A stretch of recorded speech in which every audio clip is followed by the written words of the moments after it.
ഈ ഫോട്ടോയിൽ കാണുന്ന ഇയാളാണ് നമ്മുടെ പോലീസാണെന്ന് പറഞ്ഞ് നമ്മളെ കൊണ്ട് നിർബന്ധിപ്പിച്ച് സ്റ്റേറ്റ്മെന്റ് എഴുതിപ്പിക്കുന്നത്. ഇയാളുടെ പേര് സന്തോഷം എന്നാണ്. ഇയാളുടെ വീഡിയോ ഉണ്ട്, ഞാൻ വീഡിയോ കാണിച്ചത്. ഞങ്ങൾ ദിയ കൃഷ്ണ, കൃഷ്ണകുമാർ, പിന്നെ 3 പെൺകുട്ടികൾ. ഭയങ്കര ക്യാഷിന്റെ തട്ടിപ്പിന്റെ കഥകളാണ് ഇപ്പോൾ കേൾക്കുന്നത് അല്ലേ? ദിയ കൃഷ്ണയെ നമുക്കറിയാലോ, ഒരു പ്രശസ്ത യൂട്യൂബറാണ്. പിന്നെ കൃഷ്ണകുമാർ അവരുടെ അച്ഛൻ BJPയുടെ ദേശീയ നേതാവും BJPയുടെ സ്ഥാനാർത്ഥിയായിട്ടൊക്കെ മത്സരിച്ചൊക്കെ ചെയ്ത ഒരു രാഷ്ട്രീയ സ്വഭാവവും ഒരു നടനുമായ ആളാണ്.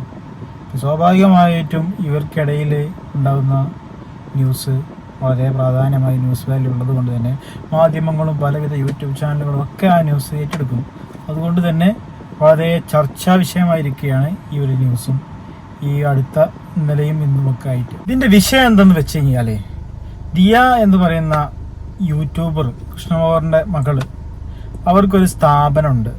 അതായത് ഈ ലേഡീസിൻ്റെ ഓർണമെൻറ്റ്സും കാര്യങ്ങളൊക്കെ ഹോൾസെയിലായിട്ടും റീറ്റെയിലായിട്ടൊക്കെ വിൽപ്പന നടത്തുന്ന ഒരു സ്ഥാപനം. അപ്പോൾ ഇവരിത് ഒരു 3 പെൺകുട്ടികളാണ് ഏൽപ്പിച്ചത്. അപ്പോൾ അതിൻ്റെ അത്യാവശ്യം റീച്ചുള്ള ദിയ യൂട്യൂബിൽ റീച്ചുള്ളത് കൊണ്ടും അവരുടെ പ്രൊമോഷൻസ് ഒക്കെ അവരുടെ നേരിട്ട് ഇൻസ്റ്റയിലൂടെയും സോഷ്യൽ മീഡിയയിലൊക്കെ ചെയ്യുന്നത് കൊണ്ടും ഒരുപാട് ആളുകളിലേക്ക് ഇവരുടെ ഈ ഓർണമെൻറ്റ്സും ഇവരുടെ ഷോപ്പും കാര്യങ്ങളൊക്കെ എത്തിപ്പെട്ടിട്ടുണ്ട്. അപ്പോൾ സ്വാഭാവികമായിട്ടും അവിടെ നന്നായിട്ട് ബിസിനസ് നടക്കും. അപ്പോൾ ദിയ ഇത് എല്ലാം ഏൽപ്പിച്ചിരുന്നത് ക്യാഷ് ഇടപാടുകൾ വരെ ഏൽപ്പിച്ചിരുന്നത് ഈ 3 പെൺകുട്ടികളെന്നാണ് പറയുന്നത്. അതുകൊണ്ട് തന്നെ ഈ ദിയയും അവരുടെ ഫാദർ കൃഷ്ണകുമാരും ആരോപിക്കുന്നത് 65 ലക്ഷത്തോളം രൂപ ഇവർ തട്ടിയെടുത്തിട്ടുണ്ട്. അതായത് ഈ ഇവർ ഏൽപ്പിച്ച 3 പെൺകുട്ടികൾ QR കോഡ് മുഖേനയും അല്ലാതെയും അവരുടെ നമ്പർ മുഖേനയും ഗൂഗിൾ പേ വഴി ക്യാഷ് ഷോപ്പിൽ വരുന്ന ക്യാഷുകൾ വാങ്ങി വെച്ചിട്ടുണ്ട് എന്നാണ് ഇവർ പറയുന്നത്. അപ്പോൾ ഈ ഒരു കേസിന്റെ തുടക്ക സ്റ്റേജാണ് ഇപ്പോൾ ഈ ഒരു കണ്ടിന്യൂസ് സമയം. അതുകൊണ്ട് തന്നെ ആരുടെ അടുത്താണ് ശരിയെന്ന് ആരുടെ അടുത്താണ് തെറ്റെന്ന് നമുക്ക് ഒറ്റ നോട്ടത്തിൽ പറയാൻ പറ്റില്ല. കേസ് നടന്നുകൊണ്ടിരിക്കുകയാണ്. ഫസ്റ്റ് കേസ് കൊടുത്ത് മിസ്റ്റർ കൃഷ്ണകുമാറും അവരുടെ മകളുമാണ് കൊടുത്തത്.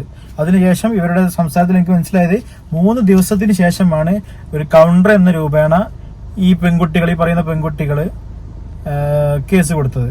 അതായത് ഇവരെ തട്ടിക്കൊണ്ടുപോയി ബലപ്രയോഗിച്ച് ചെക്കുകൾ ഒപ്പിടിയിപ്പിച്ചു, കൊന്നുകളയും എന്നൊക്കെയുള്ള വളരെ രൂക്ഷമായിട്ടുള്ള കാര്യങ്ങളാണ് ഇവർ ആ കേസിൽ, അതായത് ഇവരെ ആ ഒരു FIRൽ ഇവർ രേഖപ്പെടുത്തിയിട്ടുള്ളത്. ഓക്കെ, അപ്പോൾ ഞാനിതിനെ പറ്റി പഠിച്ചപ്പോൾ എനിക്ക് മനസ്സിലായത്, ഇങ്ങനൊരു ആരോപണം വന്നല്ലോ, അപ്പോൾ ഈ കൃഷ്ണകുമാരും ഇവരും ഇവരെ വിളിപ്പിച്ചു.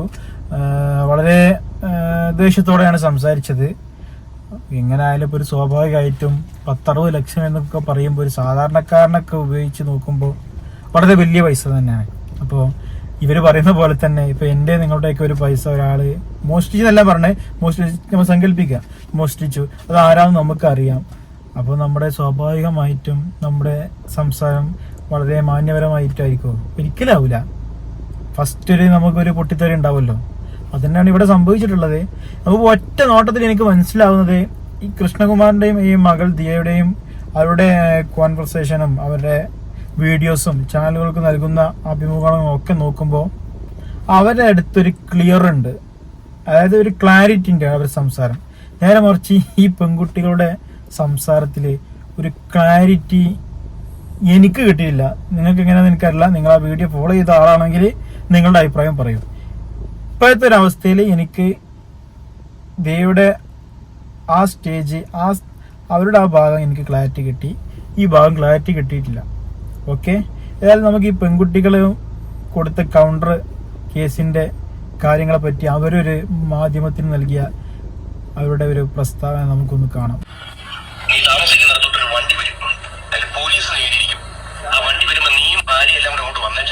ഞാൻ പറഞ്ഞ് ഏർപ്പാട് ചെയ്തിട്ടുണ്ട്. ഞാൻ നാളെ നിനക്ക് എന്തൊക്കെ എഴുതി തരണം ഞാൻ നിനക്ക് എഴുതി തരും. നീ അങ്ങ് വന്നേച്ചാ മതി കേട്ടോ. ഞാൻ വേറെ തെറ്റായിട്ട് ചോദിച്ചത്. നിന്റെ തെറ്റും ശരിയൊന്നും നീ ഇങ്ങോട്ട് എടുക്കണ്ട. നീ എന്റെ മോളെ ഇപ്പൊ വിളിച്ചിട്ട് നീ അനാവശ്യം പറഞ്ഞില്ലേ? നീ എന്തോ വിരഞ്ഞു നോക്കണം. ഞാൻ ഒരു അനാവശ്യം പറഞ്ഞില്ല. അല്ലല്ല, പിന്നെ നീ എന്തോ പറഞ്ഞത്? ഒരു സെക്കൻഡ് നീ റെക്കോർഡ് ചെയ്തോ? മൊത്തം റെക്കോർഡ് ചെയ്യും. അതിനെനിക്ക് പുല്ലാണ്. നീ എന്തൊക്കെ വിളിച്ചു പറഞ്ഞ് നിനക്ക് പേപ്പർ ചെയ്തത്? ഏത് ചാനലാണ് വന്നത് നിന്നെ പറ്റി? നിന്റെ ഭാര്യയെ പറ്റി ഏത് ചാനലാണ് വന്നത്? ഞാൻ മറ്റേ നമ്മളെ ന്യൂസ് ചെയ്തുണ്ടല്ലോ, അതിൽ നോക്കി ദിയ ചേച്ചി ഇങ്ങനെ ഇതായിട്ട് പറഞ്ഞ് ഇതായിട്ടുണ്ട്.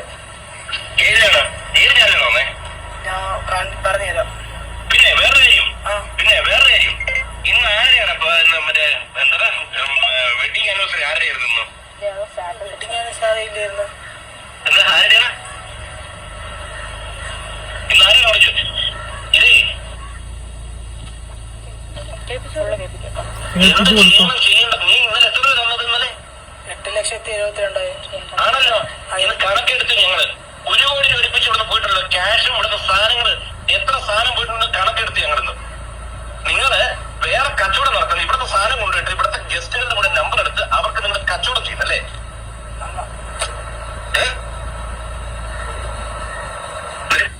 ഇത് വന്നിട്ട് നമ്മൾ അവിടെ വക്കീലിന്റെ അടുത്ത് ഇരുന്നപ്പോൾ നമ്മൾ ക്യാഷ് തന്നതിന് എന്തെങ്കിലും ഒരു പ്രൂഫ് ഉണ്ടോ എന്ന് അവരെ ചോദിക്കാൻ വേണ്ടിയിട്ട് നമ്മൾ കോൺടാക്ട് ചെയ്തതാണ് അവരെ. പക്ഷെ നമ്മൾ എന്തെങ്കിലും തന്നതായിട്ട് നമുക്ക് റെസിപ്റ്റ് തരാമോ? ആ സമയത്താണ് അയാൾ ഇത് പറയുന്നത് നമ്മുടെ അടുത്ത്. പിന്നെ ഈ ഫോട്ടോയിൽ കാണുന്ന ഇയാളാണ് നമ്മുടെ അടുത്ത് പോലീസാണെന്ന് പറഞ്ഞ് നമ്മളെ കൊണ്ട് നിർബന്ധിപ്പിച്ച് സ്റ്റേറ്റ്മെന്റ് എഴുതിപ്പിക്കുന്നത്. ഇയാളുടെ പേര് സന്തോഷം എന്നാണ്. ഇയാളുടെ വീഡിയോ ഉണ്ട്, ഞാൻ വീഡിയോ കാണിച്ചു തരാം. ഞങ്ങൾ ഇപ്പൊ കണ്ടില്ലേ, ഒരു കോമഡി രീതിയിൽ ഞാൻ സംസാരിക്കുക. ഇപ്പോൾ ഇവരെ ആ വീഡിയോയിൽ ആ ഒരു പെൺകുട്ടിയുടെ ഡ്രസ്സിലുള്ള ആ ഒരു ഇംഗ്ലീഷ് പദം നിങ്ങൾ വായിച്ചോ? ഇല്ലെങ്കിൽ ഒന്ന് റിവൈൻഡ് ചെയ്തൊന്ന് കണ്ടു നോക്കൂ. ഡ്രാമ, DRAMA, ഡ്രാമ, അതായത് നാടകം. ദൈവത്തിൻ്റെ ഒരു കയ്യൊപ്പാണോ എന്തോ എനിക്കറിയില്ല. ഇവര് കുറ്റം ചെയ്തിട്ടുണ്ടെങ്കിൽ അത് ഇവരറിയാതെ ഉള്ളൊരു നല്ലൊരു കോമഡി ആയിപ്പോയി. കാരണം ഡ്രാമ, ഇതൊക്കെ ഒരു ഡ്രാമയാണ് എന്നുള്ള രീതിയിൽ ദൈവത്തിൻ്റെ ഒരു കയ്യൊപ്പ് എന്നൊക്കെ പറയില്ല. ഏതൊരു കുറ്റകൃത്യത്തിലും ദൈവം നമ്മളറിയാതെ ദൈവം ഒരു കൈ പതിപ്പിച്ചിട്ടുണ്ടാവും എന്ന് പറയുന്ന പോലെയാണെന്ന് എനിക്ക് തോന്നുന്നു. കാരണം ഇതുവരെയുള്ള എൻ്റെ ഒരു കൺക്ലൂഷനിൽ നമുക്ക് തെളിവുകൾ എത്തിയിട്ടില്ല. അത് കേസ് നടന്നുകൊണ്ടിരിക്കുകയാണ്. കോടതി തന്നെ തെളിയിക്കട്ടെ, അല്ലെങ്കിൽ പോലീസ് തന്നെ തെളിയിക്കട്ടെ. ഒരു കോമഡി ആയി തോന്നിയതാണ് ഡ്രാമ എന്നുള്ളത് ആ ഡ്രസ്സിൽ കണ്ടത്. ഇപ്പം ഇവരിപ്പോൾ ഇതിൽ പറയുന്നത് ആ ഒരു സംഭാഷണം നമ്മുടെ നടൻ്റെ തന്നെയാണ്, കൃഷ്ണകുമാറിൻ്റെ തന്നെയാണ്. അപ്പോൾ അതിലെന്താണ് തെറ്റ്? അതായത് അദ്ദേഹം കുറച്ച് പ്രാവശ്യമായി സംസാരിക്കുന്നുണ്ട്. സ്വാഭാവികമായിട്ട് ഞാൻ നേരത്തെ പറഞ്ഞ പോലെ തന്നെ കുറച്ച് ആളുടെ ക്യാഷ് പോയെന്ന് കരുതുമ്പോൾ ആ എടുത്തത് ഇവരാണെന്ന് മുന്നിൽ ആളുകൾ ഉണ്ടാകുമ്പോൾ സ്വാഭാവികമായിട്ടും ഒരു മനുഷ്യന്റെ പ്രതികരണം അങ്ങനെ ആയിരിക്കും. അല്ലാതെ മിസ്റ്റർ അവരെ പേരെടുത്ത് പറഞ്ഞ് ബഹുമാനത്തോടെ ഒന്നും ആരും പെരുമാറുന്ന വിചാരിക്കും വേണ്ട. അതൊന്നും യാതൊരു തെറ്റുമില്ല. ഓക്കെ. പിന്നെ ഇവരിതിൽ അനാവശ്യമായിട്ട് പറയുന്ന ഈ കൃഷ്ണകുമാർ ആരോപിക്കുന്ന പോലെ തന്നെ അനാവശ്യമായിട്ട് ജാതി കാർഡ് ഇടുന്നുണ്ട്. അതൊന്നും ഇതിന്റെ ആവശ്യമില്ല. ജാതി എന്ന് പറഞ്ഞ സംഭവത്തിൽ ആവശ്യമില്ല. ക്യാഷ് നിങ്ങൾ എടുത്തിട്ടുണ്ടോ? സമ്മതിക്കുക. നേരെ മറിച്ച് അവര് വെറുതെ കുറ്റം ആരോപിക്കുകയാണോ? ഓക്കെ, അതിനെപ്പറ്റി ചർച്ച ചെയ്യണം. പറയാം വെറുതെ എന്തിനാ ജാതി എടുത്തിട്ടിട്ട് വെറുതെ കേസിനെ വേറൊരു രീതിക്ക് കൊണ്ടുപോയി ആ ജാതിന്റെ ആളുകളൊക്കെ നിങ്ങളെ കൂടെ നിൽക്കുന്നു കരുതിയിട്ടാണോ? ഭയങ്കര മോശമാണ്. ജാതി ഒന്നും ഇതിലിടേണ്ട ആവശ്യമില്ല. ഓക്കെ. ഈ കൃഷ്ണകുമാർ എന്ന് പറഞ്ഞ ആള് നായരാണ്. ഈ ദിയ പറഞ്ഞ പോലെ ദിയ എന്ന് പറഞ്ഞ അവരുടെ മകള് കല്യാണം കഴിച്ചത് ബ്രാഹ്മണനാണ്. അപ്പൊ അതുകൊണ്ട് അവർക്കൊരു ജാതീയത ഉണ്ടെന്ന് എനിക്ക് തോന്നുന്നില്ല. പിന്നെ കൃഷ്ണകുമാറിന്റെ രാഷ്ട്രീയം അത് വെച്ചിട്ട് മൂപ്പനെ അളക്കുകയും വേണ്ട. ഇതിൽ രാഷ്ട്രീയമോ ജാതിയോ മതമോ ഒന്നുമില്ല. മനസ്സിലായില്ലേ? ഇതൊരു സാമ്പത്തിക ഇടപാടിന്റെ ഒരു കേസാണ്. അതിൽ നിങ്ങൾ ക്യാഷ് പറ്റിച്ചിട്ടുണ്ടെന്നാണ് അവർ പറയുന്നത്. അവരുടെ ഭാഗം ക്ലിയർ ആണ്. കാരണം കൃഷ്ണകുമാർ ആയാലും ദിയ ആയാലും മാധ്യമപ്രവർത്തകരോട് പറഞ്ഞത് ഇങ്ങനെ ക്യാഷ് അവരെടുത്തിട്ടുണ്ട്.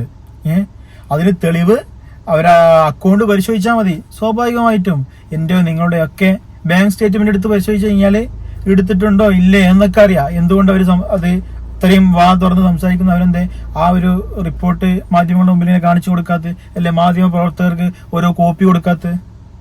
അത് കാണിച്ചു കഴിഞ്ഞാൽ നിങ്ങൾക്കെതിരെയുള്ള ആരോപണം നിൽക്കില്ലേ പെൺകുട്ടികളെ?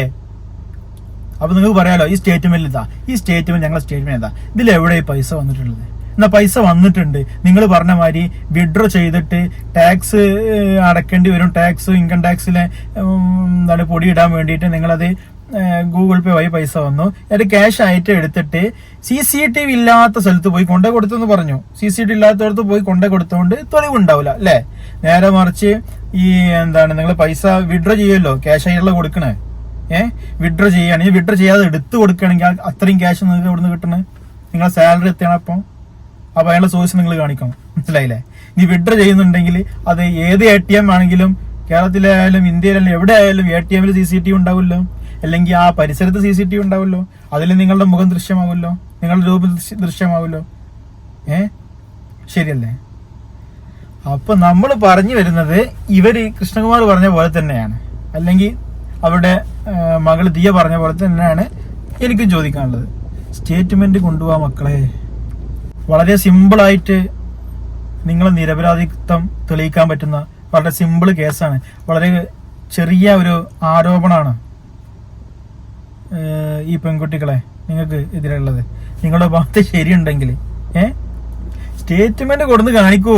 കഴിഞ്ഞില്ല പരിപാടി. പിന്നെ ഈ മാധ്യമങ്ങളുടെ ഈ പരിപാടി ഇതൊന്നും ഉണ്ടാവില്ല. ജാതി ഒന്നും എടുത്തിടേണ്ട ആവശ്യം തന്നെ ഇല്ല. മനസ്സിലായില്ലേ? നേരെ മറിച്ച് കുറ്റം ചെയ്തിട്ടുണ്ടെങ്കിൽ അത് വളരെ മോശപ്പെട്ട കാര്യമാണ്. ദിയ പറഞ്ഞ പോലെ തന്നെ അവരൊരു പ്രഗ്നൻസി ആ ലെവലിൽ നിൽക്കുമ്പം അവരെ ചീറ്റ് ചെയ്യാന്ന് പറഞ്ഞു കഴിഞ്ഞു കഴിഞ്ഞാൽ വളരെ മോശമാണ്. ഇപ്പോൾ കൃഷ്ണകുമാർ പറഞ്ഞു ഇത്രയും ക്യാഷൊക്കെ വന്നത് എൻ്റെ മകൾ അറിഞ്ഞില്ല എന്നുള്ള സംസാരം വരും. അതിന് കാരണം അവരെന്നെ പറയുന്നുണ്ട്, അവരൊരു കുട്ടിക്ക് ജന്മം നൽകാൻ വേണ്ടി നിൽക്കുകയാണ്. പ്രഗ്നൻ്റ് ആണ്, എത്രയും മാസമായിട്ടുണ്ട്. അപ്പം പ്രഗ്നൻസ് ആയ ലേഡീസിന് അറിയാൻ പറ്റും എങ്ങനെയായിരിക്കും അവരുടെ മൂഡ് സിങ്കും അവരെ കാര്യങ്ങളും, ഹോസ്പിറ്റല് കാര്യം, ഛർദി കാര്യങ്ങളൊക്കെ ആയിരിക്കും. ബിസിനസ് ശ്രദ്ധിക്കാൻ പറ്റില്ല. ഓക്കെ, അപ്പൊ ആ ഒരു കാര്യം ഇവർ മുതലെടുത്തെന്നാണ് അവർ പറയുന്നത്. അതാ ഞാൻ പറയുന്നത്, കാര്യങ്ങൾ വ്യക്തമായിട്ട് കൃഷ്ണകുമാരും അവരുടെ മകളും ആ സൈഡിൽ വളരെ വ്യക്തതയോടെ പറയുന്നുണ്ട്. കൃഷ്ണകുമാർ കാണുന്ന മാധ്യമങ്ങളുടെ മുമ്പിലൊക്കെ പറയുന്നുണ്ട്, ദിയയും പറയുന്നുണ്ട്, അവിടെ സ്റ്റേറ്റ്മെന്റ് കാണിക്കാൻ പറയൂ. മനസ്സിലായില്ലേ? ഇങ്ങനെ പൈസ വന്നിട്ടുണ്ട്, അത് ഞങ്ങള് ദിവസം അല്ലെങ്കിൽ ആഴ്ചകൾ 2 ദിവസം കൂടുമ്പോൾ പൈസ എടുത്തുന്നവർ പറയണ്ടല്ലോ, പൈസ പിൻവലിച്ചതിന്റെ സ്റ്റേറ്റ്മെന്റ് ഉണ്ടാവും. അത് കാണിക്കാൻ പറയുന്നത് വളരെ വ്യക്തമായിട്ട് അവർ പറയുന്നുണ്ട്. അതെന്തുകൊണ്ട് ഇവർ കാണിക്കുന്നില്ല? അപ്പൊ നിങ്ങൾ തന്നെ സ്വയം ചിന്തിച്ചു നോക്കൂ, ഈ കാണുന്ന പ്രേക്ഷകനെ സ്വയം ചിന്തിച്ചു നോക്കൂ, ആരുടെ ഭാഗത്താണ് ശരി എന്നുള്ളത്. പക്ഷെ നമുക്ക് അങ്ങനെ ഉറപ്പിച്ച് പറയാൻ പറ്റില്ല. കാരണം എന്താ, കേസ് ഇവിടെ നടന്നുകൊണ്ടിരിക്കുന്നതുകൊണ്ട്. അപ്പൊ ഏതായാലും വരുന്ന ദിവസങ്ങളിൽ ഇതിന് വ്യക്തത വരട്ടെ. നമ്മുടെ 3 പെൺകുട്ടികൾ, ജാതി പറയുന്ന പെൺകുട്ടികൾ സ്റ്റേറ്റ്മെന്റ് കാണിക്കട്ടെ. All the best. പിന്നെ ഇതിന്റെ കൂട്ടത്തിൽ പറയാനുള്ളത്, ഇവരെ തട്ടിക്കൊണ്ടുപോയി എന്ന് പറയുന്നുണ്ടല്ലോ, ആ സമയത്തുള്ള വീഡിയോ ദിയ പുറത്തു വിട്ടിട്ടുണ്ട് സോഷ്യൽ മീഡിയയിലൂടെ.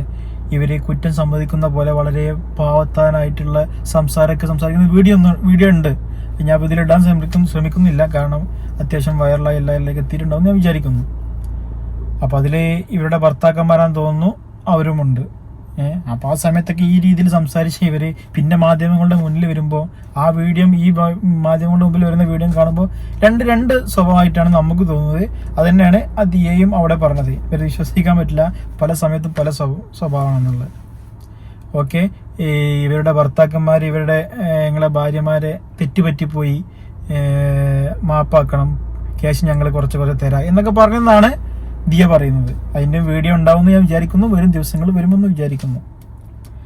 അപ്പോ നമുക്ക് നമ്മൾ മുന്നേ പറഞ്ഞ വീഡിയോകളിലൊക്കെ പറഞ്ഞ പോലെ തന്നെ ഉപ്പ് തിന്നവൻ വെള്ളം കുടിക്കും, തീർച്ച. ഓക്കെ, ആ പെൺകുട്ടികളുടെ 3 പെൺകുട്ടികളോട് എനിക്ക് പറയാനുള്ളത്, മക്കളെ സ്റ്റേറ്റ്മെന്റ് കൊണ്ടുവരൂ. നിങ്ങളുടെ ഏത് ബാങ്ക് ആയിക്കോട്ടെ, സ്റ്റേറ്റ്മെന്റ് മാധ്യമങ്ങൾക്ക് മുന്നിൽ പ്രൊഡ്യൂസ് ചെയ്യൂ. നിങ്ങളുടെ നിരപരാധിത്വം തെളിയിക്കൂ മക്കളെ. പറ്റൂലേ? സ്റ്റേറ്റ്മെന്റ് ഒക്കെ ഇപ്പം ബാങ്കിൽ പോയി അപേക്ഷ ഒന്നും കൊടുക്കേണ്ട ആവശ്യമില്ലല്ലോ. എല്ലാവരുടെ ഫോണിലും ബാങ്കിന്റെ ഒരു ആപ്ലിക്കേഷൻ ഉണ്ടാവും. അതിൽ ആ ഡേറ്റ് വെച്ച് കഴിഞ്ഞാൽ 1 വർഷത്തെ അല്ലെങ്കിൽ 2 മാസത്തെ അയച്ചു കഴിഞ്ഞാൽ അതൊരു PDF ആയിട്ട് അപ്പം തന്നെ കിട്ടും അല്ലേ? ഏറിപ്പോയ ഒരു 5 മിനിറ്റ് കൊണ്ടുപോവാ മക്കളെ. We are waiting.